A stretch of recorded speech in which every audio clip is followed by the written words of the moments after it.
India फिंडिया नहीं चलने वाला। हम भारत के लोग भारत की बात करेंगे।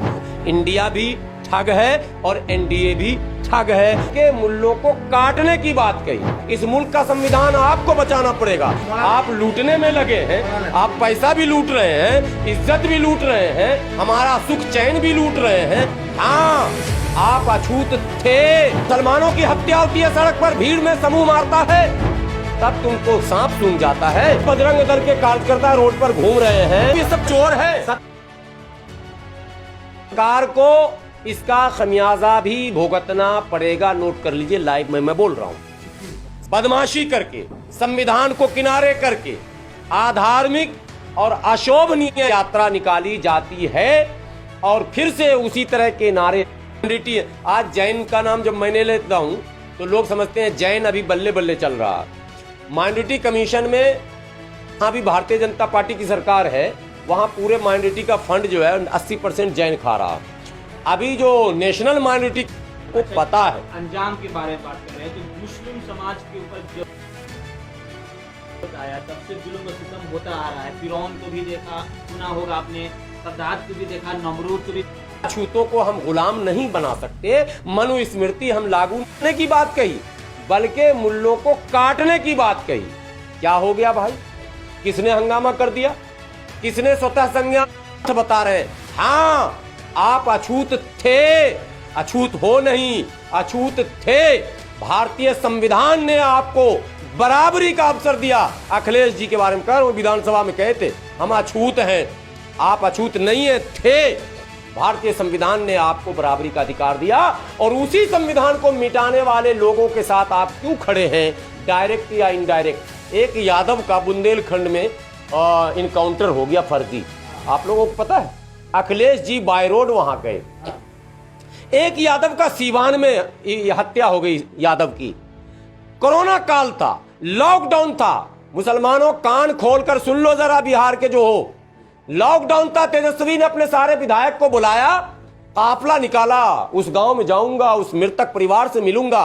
बेशर्म नेताओं, जब मुसलमानों की हत्या होती है सड़क पर, भीड़ में समूह मारता है, तब तुमको सांप सूंघ जाता है।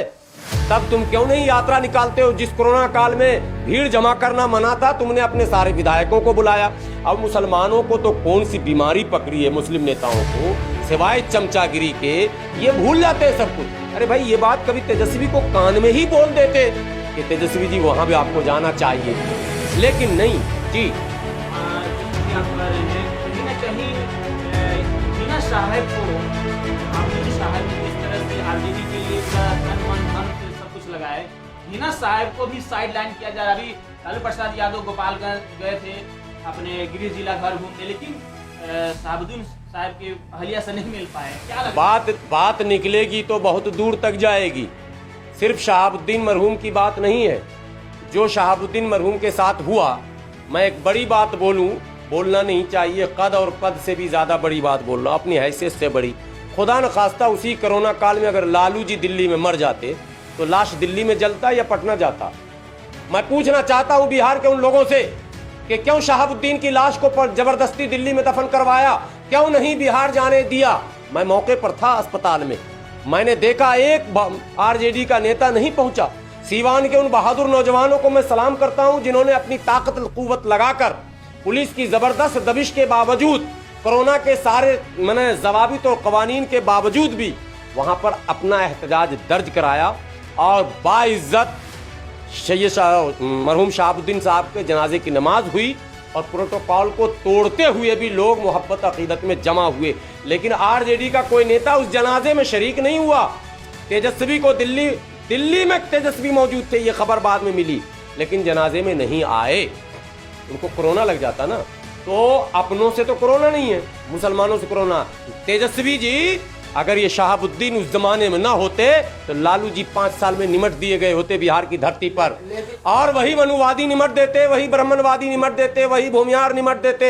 अगर उन भूमियारों के चंगुल से बचाकर सत्ता पर 15 वर्षों तक रखा तो उसमें शहाबुद्दीन की 50% की भूमिका है। और उत्तर प्रदेश में जिस अतीक अहमद को विलेन बनाया गया, जिस मुख्तार को जेल में सराने की साजिश हो रही है, उस अतीक और मुख्तार ने भी इन से कथित तौर पर सेकुलर पार्टियों को सत्ता में बनाए रखने के लिए अपनी सारी ताकत और कुव्वत का इस्तेमाल किया है। लेकिन मौलाना साहब जगह जगह प्रोटेस्ट हो रहे हैं, अभी जामिया मिल्लिया इस्लामिया में भी प्रोटेस्ट हुए हैं नूह मेवात को लेकर के। मोनू मानेसर को आगे सरकार क्यों ना गिरफ्तार?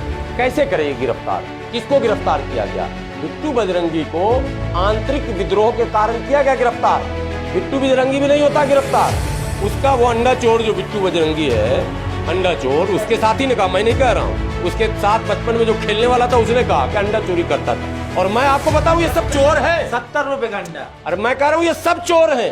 ये जितने बजरंग दल के कार्यकर्ता रोड पर घूम रहे हैं ये सब चोर और डकैत और लुच्चे हैं। इसलिए मैं लाइव में कह रहा हूं, ये मुसलमानों के गोश्त की दुकान पे जाते हैं, मुर्गी के गोश्त की दुकान, बकरे के गोश्त की दुकान, भैंस के गोश्त की दुकान पर ये हफ्ता वसूली कर रहे हैं। आज की तारीख में ये पशु व्यापारियों से हफ्ता वसूली कर रहे हैं। ये तमाम तरह के बिजनेसमैन ये होटल में खाते हैं, पैसे नहीं देते हैं। पता लगा लेना आप इनका स्टिंग ऑपरेशन, कोई बंदा ऐसा लगाओ पीछे। ये खाना खाते होटल में पैसा नहीं देते, डीजल भरवाते पेट्रोल पंप पर पैसा नहीं देते। ये गोली बंदूक की जो दुकान है लाइसेंसी, वहां से बंदूक गोली भी उठा लेते हैं, ये भी खबर है। और ये तो पुलिस से भी राइफल ले लेते हैं, इनको राइफल पुलिस प्रोवाइड कर देती है। तो ये सब कुछ इनके पास है। ये गिरोह जो है डकैतों का गिरोह है। लेकिन क्या कीजिएगा साहब, जब सरकार, वो एक देश है सोमालिया, खाली डाकुए पैदा होता है। भारत को हम विश्व गुरु बनाना चाह रहे हैं, ये सोमालिया बनाना चाह रहे हैं। तो अब हम क्या करें भाई? लेकिन जब तक है जान तब तक, वो जो कहा ना, मन जान जब तक है तो ईमान और जान के साथ इस मुल्क को महान बनाने की कोशिश हम करते ही रहेंगे। हम अपनी तरफ से इस मुल्क के शान में कहीं कमी आने नहीं देंगे। और हम अपने नौजवानों से कहते हैं, सब्र और ज़ब्त के साथ कानून के दायरे में रहते हुए हक और अधिकार पर अड़ना और लड़ना भी सीखिए, डरना नहीं। ईमान, इस्लाम और डर एक साथ नहीं आ सकता। हम नहीं डरेंगे, लेकिन हम गलत भी नहीं करेंगे, क्योंकि हमें गलत करने से रोका गया। हम सच के साथ, हक के साथ और अच्छों के साथ रहेंगे। देश में अच्छे लोगों की तलाश कीजिए, अच्छे लोगों की जमात बनाइए, अच्छे लोगों का जमावड़ा खड़ा कीजिए, बुरे लोगों से लड़ाई लड़िए। कार्रवाई सिर्फ मुसलमानों पे होगी। अब भाई क्या करें, जब सारे राजनेता चाह रहे हैं मुसलमानों पर हो, तो क्या किया जाए? दो ही रास्ते मेरे नजर में है। एक रास्ता होता है, मैं बोलता हूं तो लोग कहते हैं आप तो वैसी के फेवर में आ गए। एक रास्ता तो यह है कि 100% मुस्लिम वोट किनारे कर दिया जाए, इन चिंटू पिंटू को भी औकात बताया जाए। तमाम मुस्लिम वोट 100% एक बार, तमाम पार्टियों से अलग, तमाम पार्टियों की बात कर रहा हूं, किसी को नहीं देंगे हम।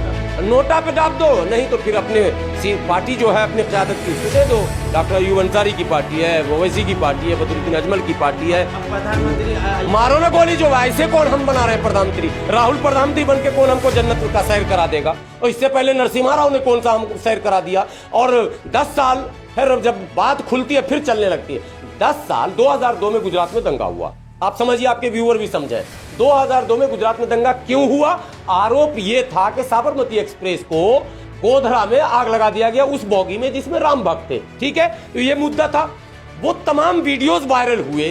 बिट्टू बजरंगी की तरह एक वहां भी बाबू बजरंगी था, ठीक है, माया कोडनानी और बाबू बजरंगी, उसका वीडियो वायरल हुआ, सब कुछ सामने आ गया। तो जकिया जाफरी जो आरोप लगा रही हैं वो भी सामने था। 2002 के बाद 2.5 साल में सरकार हमने बदली और हमने यूपीए की सरकार बनवाई।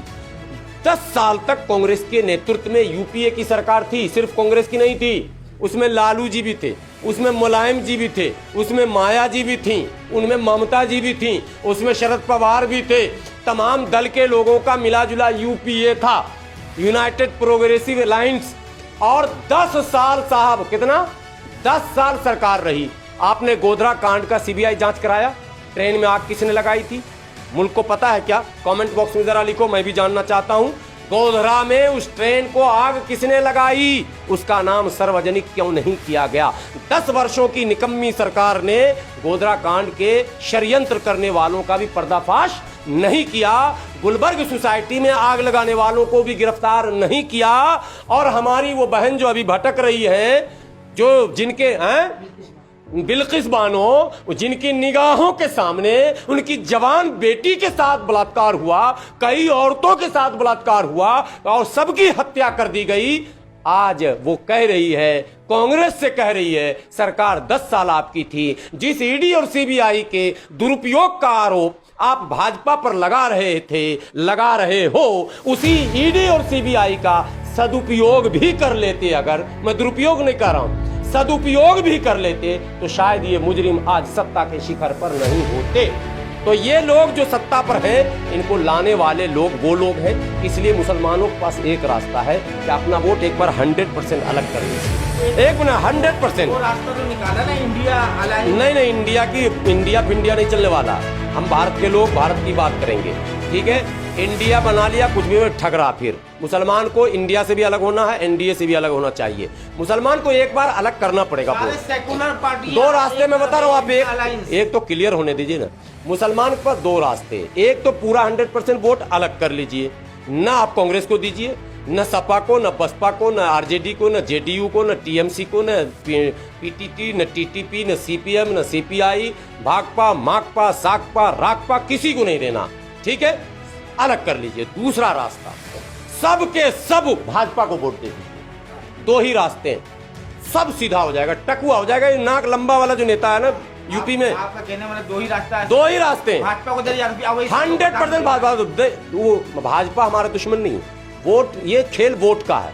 ये जो बिट्टू बजरंगी फला बजरंगी वोट का खेल है। अगर 100% हम उधर पोल कर देंगे, आप देख लेना, भाजपा हो जाएगी सेकुलर और कांग्रेस हो जाएगी कॉम्युनल की पाप माए। आपको मैं लिख के देता हूं। फिर कांग्रेस में यहां से चंदन चलेगा, अभी तो इतना ही चल रहा ना। फिर यहां से यहां तक का टीका और यहां से यहां तक का जेनव, और सब गिरुआ पहन के घूमने लगेगा जैसे अभी इन लोग पहन रहा। ये हो के रहेगा। आप लिख लो, आजमा लो इस बात को। मध्य प्रदेश में हमारा वोट 9% है, तो आपको पता है कांग्रेस को वोट हमको चाहिए 9%। फिर भी सेकुलरिज्म का मजाक प्रस्तावित मुख्यमंत्री, भावी मुख्यमंत्री कमलनाथ रोज ड्रेस बदल रहा, और रोज ड्रेस भी बदल रहा, और रोज नया ड्रामा कर रहा। मुसलमान को समझना पड़ेगा। एक बार वोट अलग करके अपना बक्सा अलग कर लीजिए। हम कह रहे हैं आप सरकार बनाई, देखते हैं किसकी सरकार बनती है। अगर ये जितने नेता घूम रहे हैं ना, ये सब टकुआ की तरह सीधा सब हो जाए, 80-20 जो योगी ने कहा था वही हो जाए। एक बार होना जरूरी है ये। नहीं तो सेकुलरिज्म को आप बचाओगे। हिंदू भाइयों, बड़े आप हैं, आपको ही बचाना पड़ेगा। इस मुल्क का संविधान आपको बचाना पड़ेगा, संवैधानिक व्यवस्था आपको बनानी पड़ेगी, मुल्क में अमन चैन के लिए आपको कदम आगे बढ़ाना पड़ेगा, भाईचारा का चारा भी आपको बनना पड़ेगा। बड़े भाइयों को ही कुर्बानी देनी पड़ती है। छोटे को जब तक आप साथ लेकर नहीं चलेंगे, छोटे को जब तक एहसास नहीं दिलाएंगे कि मैं तुम्हारा पेरेंट्स हूं, बड़ा भाई हूं, तुम्हारे अधिकार कभी भी मारे नहीं जाएंगे। जो संपत्ति बाप की है, सबका अधिकार बराबर है, तुम भी हमारे छोटे भाई हो, तब जाकर ना हम आपको सम्मान देंगे। आप लूटने में लगे हैं, आप पैसा भी लूट रहे हैं, इज्जत भी लूट रहे हैं, हमारा सुख चैन भी लूट रहे हैं, और हमको जबरदस्ती पाठ पढ़ा रहे हैं, तो वो पाठ हम नहीं पढ़ेंगे। सीधी सी बात है, दो अभी बड़ी अलायंस पार्टियां हैं, एनडीए और इंडिया अलायंस, ठीक है। इन दोनों में से किसी एक पे तो जाना पड़ेगा। नहीं, क्यों जाना पड़ेगा? कहाँ लिखा हुआ? कहाँ लिखा? संविधान में लिखा है कि जाना पड़ेगा? नहीं, संविधान में लिखा है कि दो के पास जाना पड़ेगा। नहीं तो कुरान में लिखा है, हदीस में लिखा है, किसी वली ने कहा है कि कौन कहा है कि जाना ही पड़ेगा? मतलब बनाएंगे नहीं, कौन जाना पड़ेगा मतलब कहाँ लिखा है? जाएंगे, क्यों नहीं जाएंगे? छोटी छोटी दलों के नाम बता। ये गठबंधन छोटे दलों का नहीं, राजभर बड़ी पार्टी है, पीला गमछा वाला, टगरे का बैगन, सारे सेक्युलर। अरे भाई, उससे बड़ी पार्टी तो एमआईएम है।